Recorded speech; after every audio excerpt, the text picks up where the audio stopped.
greater than anything I had ever conceived for myself. My first instinct was to create excuses, all of them traceable to the fear of criticism. Something inside of me said, "You can't do it. The job is too big and requires too much time. What will your relatives think of you? How will you earn a living? No one has ever organized a philosophy of success. What right have you to believe you can do it? Who are you anyway to aim so high? Remember your humble birth. What do you know about philosophy? People will think you are crazy," and they did. "Why hasn't some other person done this before now?"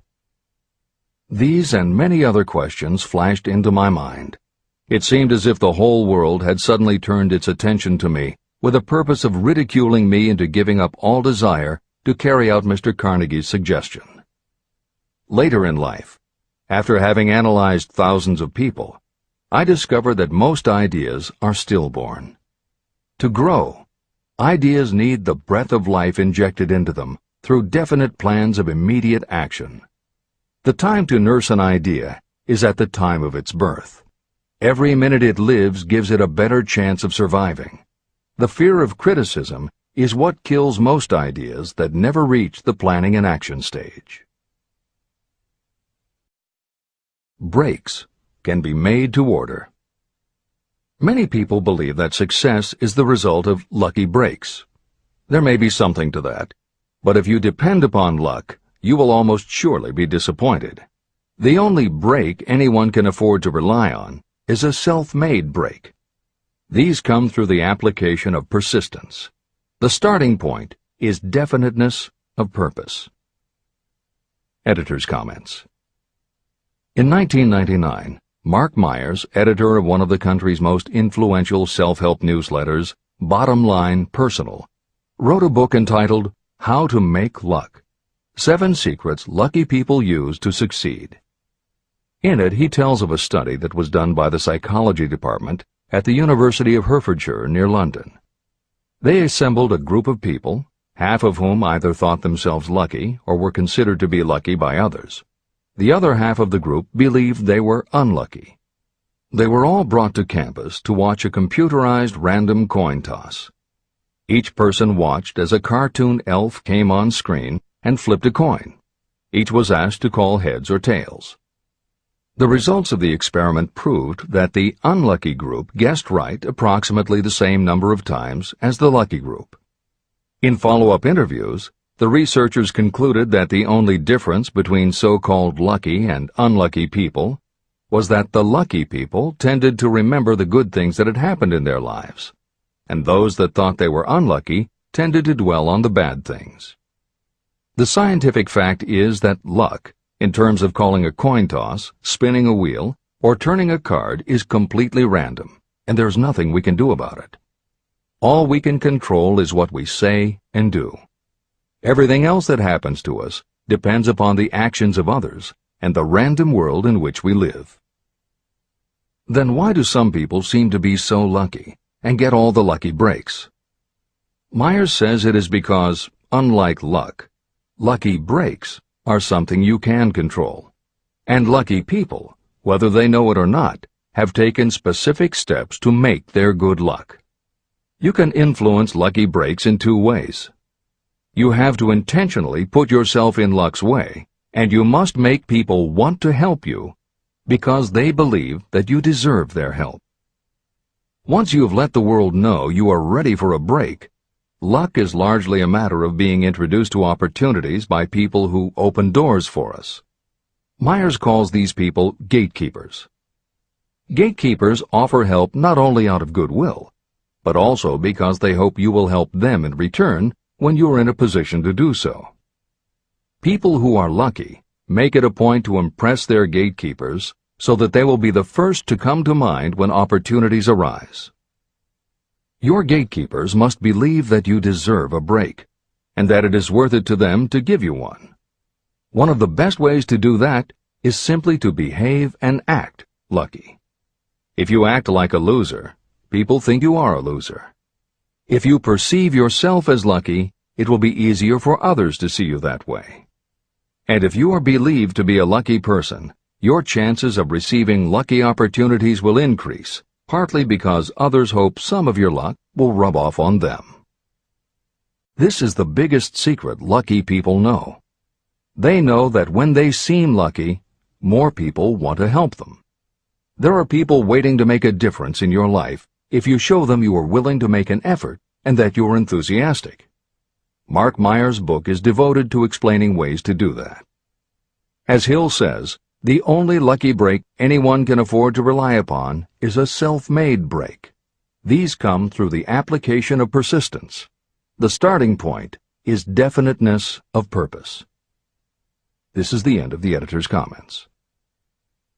If you stop the first 100 people you meet on the street and ask them what they want most in life, 98 of them would not be able to tell you. If you press them for an answer, some will say security, many will say money, a few will say happiness, and others will say fame and power. Some might tell you they want social recognition, ease in living, the ability to sing, dance, or write. But none of them will be able to give you the slightest indication of a plan by which they hope to attain these vaguely expressed wishes. Riches do not respond to wishes. They respond only to definite plans, backed by definite desires through constant persistence. How to develop persistence. There are 4 simple steps that lead to the habit of persistence. They call for no great amount of intelligence, no particular amount of education, and little time or effort. These necessary steps are: 1. A definite purpose, backed by a burning desire for its fulfillment. 2. A definite plan, expressed in continuous action. 3. A mind closed tightly against all negative and discouraging influences, including negative suggestions of relatives, friends, and acquaintances. 4. A friendly alliance with one or more persons who will encourage you to follow through with both plan and purpose. These 4 steps are essential for success in all walks of life. An important purpose of the 13 principles of this philosophy is to enable you to take those 4 steps as a matter of habit. They are steps by which you may control your economic destiny. They are steps that lead to freedom and independence of thought. They are steps that lead to riches, in small or great quantities. They are steps that lead the way to power, fame, and worldly recognition. They are 4 steps that guarantee favorable breaks. They are steps that convert dreams into physical realities. They are steps that lead also to the mastery of fear, discouragement, indifference. There is a magnificent reward for anyone who learns to take these 4 steps. It is the privilege of writing your own ticket and of making life yield whatever price is asked. How to master difficulties. What mystical power gives people of persistence the capacity to master difficulties? Does the quality of persistence set up in your mind some form of spiritual, mental, or chemical activity that gives you access to supernatural forces? Does infinite intelligence throw itself on the side of the person who still fights on when the whole world seems to be against them? These and many other similar questions were in my mind as I watched Henry Ford start from scratch and build an industrial empire with little more than persistence. Or Thomas A. Edison, who, with less than 3 months of schooling, became the world's leading inventor. He turned his persistence into sound recording and playback machines, motion picture cameras and projectors, and the incandescent light, to say nothing of 100 other useful inventions. I had the opportunity to analyze both Mr. Edison and Mr. Ford up close and personal, year by year, over a long period of time.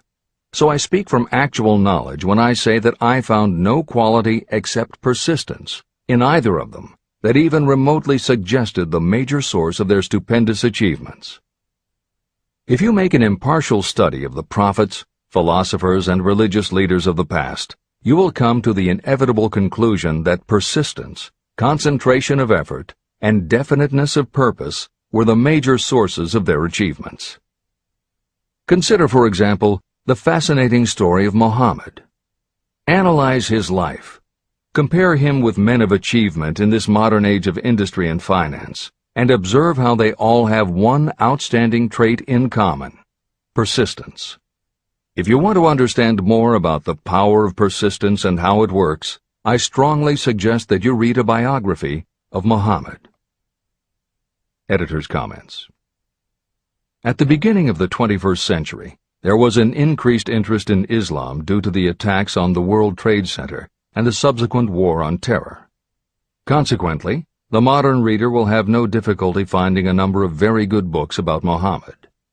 At the time that Hill was writing the first edition of Think and Grow Rich, one of the best biographies of Muhammad was written by Esad Bey, who was born in Baku, Azerbaijan, the son of a Jewish businessman named Nusenbaum.